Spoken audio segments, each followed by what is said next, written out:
Când fata intră în club se pune pe ea o lumină, își caută victima, o face ca și o felină. Se plimbă lejer ragale printr-o mișcare lină, fixează alege prada, țintește și face crimă. Verdict crimă că pare o prezență divină. Dacă te bași și știi ce poate cine e de vină. La cum se mișcă e crimă pe ringul de dans. După un balans e sânge pe ringul de dans.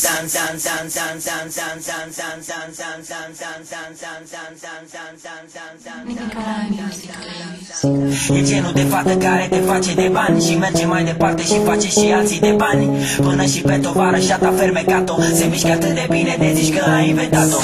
Și toți șmecherii cu bani lângă ea devin niște proști cu bani. De fapt fără bani e ilegală, are antrenament, e letală. Femeia e talent, îți face testament. Fata e criminală, e asentimentală, afacere ilegală. Dacă te crezi, fata multisensuală, fata e profesională, treaba e doar temporară. Dacă te crezi, fata e criminală, e asentimentală, afacere ilegală. Dacă te crezi, fata multisensuală, fata e profesională, treaba e doar temporară.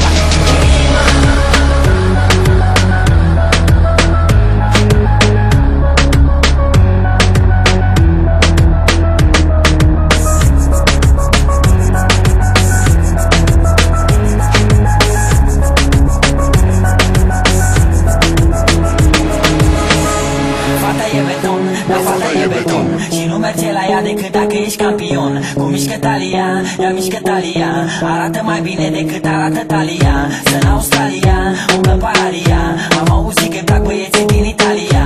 O cheamă Amalia, se vrea Natalia, zici că e Alia, e Aia, e Aia, arată bine de tot ca Alia, e Faia, e Aia, arată bine de tot ca Alia, e Faia, e Aia, arată bine de tot ca Alia, e Faia, e Aia, arată bine de tot ca Alia, e Faia, fata e criminală, e asentimentală, afacere ilegală. Dacă te crezi, fata multisensuală, fata e profesională, treaba e doar temporară. Dacă te crezi, fata e criminală, e asentimentală, afacere ilegală. Dacă te crezi, fata multisensuală, fata e profesională, treaba e doar temporară.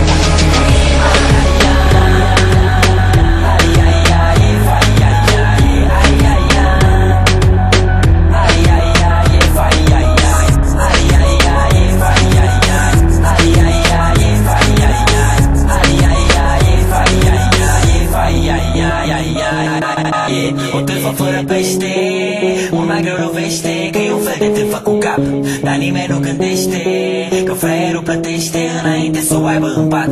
O târfă fără pește, mult mai greu lovește, că e un fel de târfă cu cap, dar nimeni nu gândește că fraierul plătește